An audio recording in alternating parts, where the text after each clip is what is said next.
Eh bien bonjour à tous, j'espère que vous allez bien, en tout cas moi ça va super, je suis vraiment très content aujourd'hui de vous retrouver pour cette vidéo, puisque comme vous avez pu le voir sur mes réseaux sociaux, j'ai reçu le OnePlus 5, j'avais déjà le OnePlus 3T, d'ailleurs je vais faire un petit comparatif des deux au niveau de la photo et de la vidéo, mais aujourd'hui on est là pour l'unboxing du OnePlus 5, j'ai pris le Slate Grey à 6Go de RAM, il coûte 499 € sur le site de OnePlus.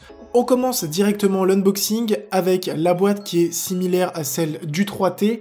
À l'intérieur, on va retrouver le smartphone qui est déjà recouvert avec un film de protection. On a deux coloris proposés par OnePlus, le Slate Grey 6Go de RAM, 64Go de mémoire à 500 €, c'est celui que j'ai choisi.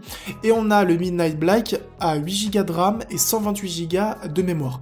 Personnellement, j'ai pris le 6Go, pas besoin de plus, 64Go, je les remplis jamais. En retirant le smartphone de sa boîte, on voit vraiment que c'est un travail de qualité avec de l'aluminium anodisé de couleur gris sombre que je trouve magnifique. Je serais curieux de savoir dans les commentaires quelle marque de téléphone Android vous préférez, que ce soit Samsung, OnePlus, Motorola, je pense qu'il y en a beaucoup, après on a tous nos préférences. Honnêtement moi actuellement sur Android je pense que OnePlus est la meilleure marque. On a ensuite à l'intérieur une image, que dis-je, un chef-d'œuvre pris avec un OnePlus. Alors bien sûr, ça a été retouché sur Photoshop forcément, mais au dos de cette image, on a un petit message du cofondateur qui nous dit tout simplement que c'est son image préférée prise avec un OnePlus 5. On enchaîne ensuite avec la notice et le petit accessoire pour retirer la carte SIM, sachant que vous pouvez mettre deux cartes SIM. On passe ensuite aux accessoires fournis par OnePlus, et là, pareil que sur le 3T, on va avoir un câble type C et un chargeur Dash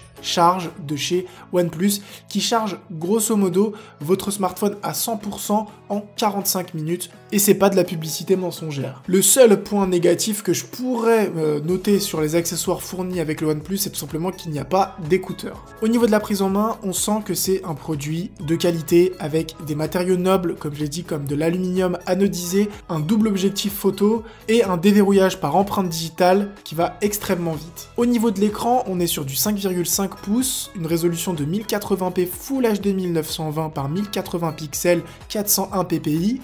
On est sur un format d'image 16 neuvième et on est sur un écran AMOLED. Une des fonctionnalités intéressantes que j'ai déjà vu chez Apple, j'appelle ça un peu le Smart Touch, c'est tout simplement si on reste appuyé sur une application, on a des suggestions assez rapides comme rechercher, abonnement, tendance pour l'application YouTube. Encore une fois, un des gros points forts de ce OnePlus versus le OnePlus 3T, c'est vraiment la qualité de son écran. Alors c'est le même écran, mais j'ai l'impression que l'image est traitée différemment, puisque la qualité d'image et le rendu sur ces vidéos en 1080p sur YouTube est juste énorme. On a tout simplement un ajustement et des couleurs ultra vives qui nous donnent vraiment envie. On a vraiment l'impression d'être en totale immersion dans la vidéo. Et si on regardait maintenant ce que la bête a dans le ventre, au niveau du CPU, on est sur du Qualcomm Snapdragon 835 octa-core avec une cadence qui peut aller jusqu'à 2,45 GHz.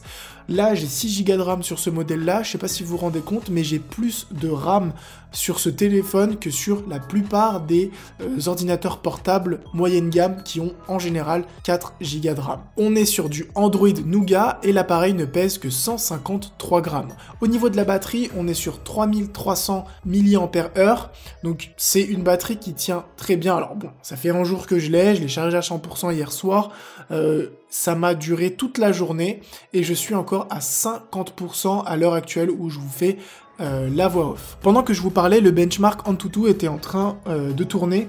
Du coup, comme vous pouvez le voir, le OnePlus 5 est considéré par Antutu le smartphone le plus puissant à l'heure actuelle devant l'iPhone 7. Alors, je sais que pas mal d'abonnés, d'ailleurs, quand je l'ai partagé sur les réseaux sociaux, m'ont dit que le OnePlus 5 est un peu cheaté puisqu'ils ont augmenté leur perf de 5%, mais même comme ça, le smartphone reste ultra puissant. On passe maintenant à l'appareil photo qui est un gros point fort de ce smartphone puisqu'on a un double objectif à l'arrière. On a 16 mégapixels à l'avant et 16 mégapixels à l'arrière avec des capteurs de chez Sony.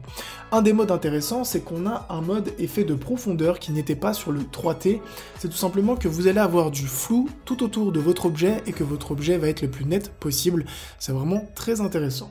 On a aussi un autre mode qui est là un mode professionnel qui va nous permettre d'avoir des informations intéressantes comme la luminosité, si on est bien aligné, si on est bien droit, et on peut faire des réglages en temps réel. Au niveau de la vidéo, on peut bien sûr tourner en Full HD, mais aussi en 4K, et ça c'était déjà disponible sur le 3T. Au niveau de la sortie audio et de la puissance des enceintes, on est sur un volume sonore légèrement supérieur à celui du 3T. De toute manière, je vais vous faire, comme je l'ai dit, un petit versus avec le 3T. J'espère vraiment que cette petite vidéo sur le OnePlus 5 vous aura plu. Honnêtement, il y a pas mal de choses à dire sur ce smartphone et j'aurais pu faire une vidéo d'1 heure, mais je pense que l'objectif principal, c'était déjà de vous faire un unboxing, de vous présenter un peu ce smartphone que je trouve vraiment magnifique, et aussi, comme il sort aujourd'hui le 27 juin, vous permettre d'avoir une review en français de ce smartphone pour les personnes qui voudraient l'acheter. Honnêtement, c'est un excellent smartphone, je vous le conseille à tous et toutes, quitte à prendre un OnePlus, autant prendre le 5 à 500 €, puisqu'il est un cran au-dessus quand même du 3T, même si le 3T reste un excellent smartphone que j'ai eu et qui m'a permis de filmer toutes les vidéos et même cette vidéo que vous êtes en train de visionner. Sur ce, portez-vous bien, à une prochaine vidéo, ciao tout le monde.